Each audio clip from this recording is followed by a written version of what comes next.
गीता महाभारत में मौन साधना।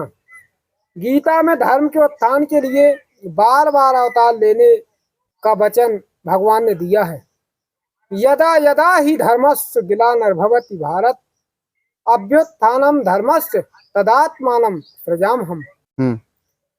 परित्राणाय साधूनां विनाशाय च दुष्कृतां धर्म संस्थापनार्थाय संभवामि युगे युगे। महाभारत गीता अध्याय 4 श्लोक नंबर 7 और 8। भगवान कृष्ण स्वयं कहते हैं, हे अर्जुन, जब जब धर्म का पतन होता है तब तब धर्म का उत्थान करने के लिए मैं स्वयं अवतार लेता हूँ। साधु पुरुषों की रक्षा के लिए, पाप कर्म करने वालों का विनाश करने के लिए, धर्म की अच्छी तरह स्थापना करने के लिए। हिंदू धर्म ग्रंथों में मौन साधना का प्रमाण कहाँ पर है, आइए हम आपको इस वीडियो में बताने वाले हैं। आजकल अधिकतर धर्मों में यह होता है कि हमारा धर्म बड़ा है, हमारा ईश्वर बड़ा है, इसके लिए अवतरण मौन साधना आज आई है कि सभी धर्मों में के लोग आपस में प्रेम कर सकें, एकता हो सके। आइए, गीता में मौन साधना का प्रमाण कहाँ है, हम आपको बताने वाले। गीता में मौन साधना की आत्मसमर्पण क्रिया का प्रमाण। मौन साधना का अति महत्वपूर्ण अंग आत्मसमर्पण क्रिया है। इसी को करने का आदेश भगवान अर्जुन को देते हैं। यत् करोसि यदश्नासि यज्जुहोसि ददासि यत् पश्यसि कौन्तेय तत्कुशलम् मदर्पणम्। अर्थात हे अर्जुन, जो कुछ तू करता है, खाता है, हवन करता है, दान करता है, देखता है, स्वधर्माचरण आदि जो भी तू करता है, सब कुछ मुझे अर्पण कर। यही मौन साधना की आत्मसमर्पण क्रिया है। आत्मसमर्पण क्रिया का और स्पष्ट प्रमाण आप देखेंगे गीता के अध्याय 18 और श्लोक 66 में लिखा है। भगवान श्री कृष्ण अर्जुन को आदेश देते हुए कहते हैं, सर्वधर्मान् परित्यज्य मामेकं शरणं व्रज अहं त्वा सर्व पापेभ्यो मोक्षयिष्यामि मा शुचः। अर्थात हे अर्जुन, तू सारे धर्मों को त्याग कर। अर्थात भगवान श्री कृष्ण अर्जुन से कहते हैं कि हे अर्जुन, तू सारे धर्मों को त्याग कर मुझ एक की शरण में आ जा, मैं तुझे तेरे सारे पापों से मुक्त कर पवित्र कर दूंगा। आत्मसमर्पण की क्रिया में यही होता है कि 24 घंटे के हमने जो भी काम किए हैं उनको अपने परमात्मा को समर्पण करना होता है और धीमे धीमे अपने में बदलाव लाके अपने को पवित्र बनाना होता है। तो ये आत्मसमर्पण की क्रिया जो गीता में स्पष्ट प्रमाण है मौन साधना का। महाभारत में जय मंत्र का स्पष्ट संकेत देखिए। महाभारत के वन पर्व अरण्य पर्व तृतीय अध्याय श्लोक 24 में धौम ऋषि स्वयं कहते हैं, अनंतः कपलो भानुवः कामदः सर्वतोमुखः जयो विशालो वरदः सर्वधातु निषेचिता। अर्थात अनंत, कपिल, भानु, कामद, सर्वतोमुख, जय, विशाल, वरद, सर्व धातु निषेचिता, ये सब परमात्मा के नाम हैं। मैं ही परमात्मा है। पुनः प्रमाण देखिए। काला सृजति भूतानि सकलानि हरत्यपि सा यो पालयत कालो ही भगवान प्रभु। अर्थात समय ही समस्त चराचर की सृष्टि, पालन और संहार करती है। अर्थात समय ही पार ब्रह्म परमेश्वर है। समय ही भगवान का विराट रूप है। प्रमाण देखिए। कालोस्मि लोकक्षय कृत प्रवृद्धो लोकान समाहृत में है प्रवृत्तः ऋतेपि त्वाम न भविष्यन्ति सर्वे यो विस्ततः प्रतनीकेश योधः। गीता एकादश अध्याय श्लोक 32।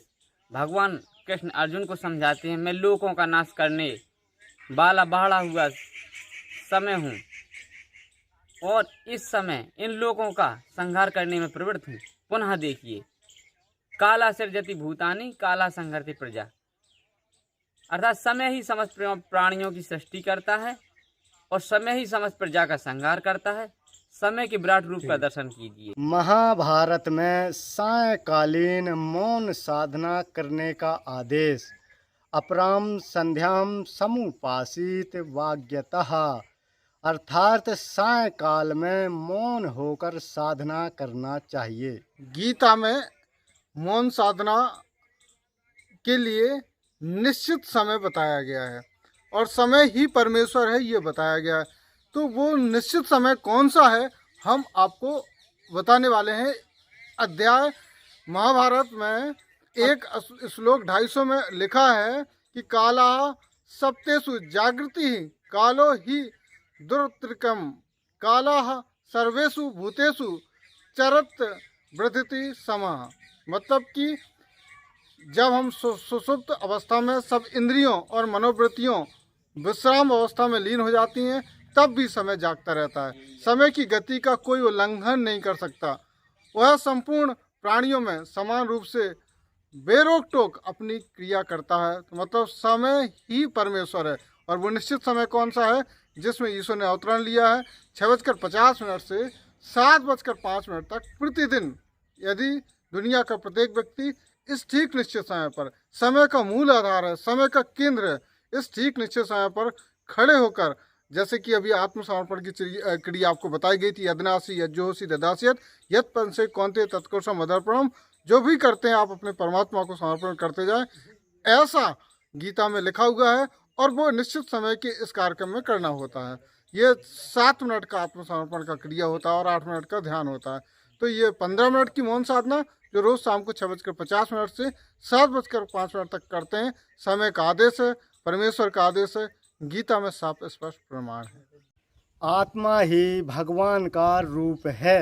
गीता में स्पष्ट बताया गया है कि मौन साधना के सर्वप्रथम और सर्व प्रमुख कार्य आत्मसमर्पण व ध्यान की विशेष क्रिया द्वारा आत्मा की आवाज़ को सुनने और उस पर सावधानी से चलने का आदेश दिया गया है।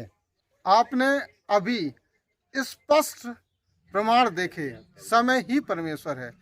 समस्त जगत को मैं आमंत्रित करता हूँ कि आप ईश्वर से सर्वोच्च कोटि का प्रेम करने के लिए एक ठीक निश्चित समय पर 6:50 से 7:05 तक 15 मिनट आप जिस ईश्वर को मानते हो, जिसको भी मानते हो, उसके नाम पर खड़े हों और समय को पहचाने। समय ही परमेश्वर है। इससे क्या होगा? इससे सभी धर्मों के लोग आपस में एक हो जाएंगे, हम सब लोग एक हो जाएंगे, एक समय होगा और एक प्रार्थना होगी। समय ही सब कुछ है। इसका स्पष्ट इसके स्पष्ट प्रमाण जो हैं वो अभी आपने देखे। आइए अवतरण मौन साधना को समझें। इस दुनिया में, इस जगत में सबको एक करने का एकमात्र एक रास्ता है मौन साधना।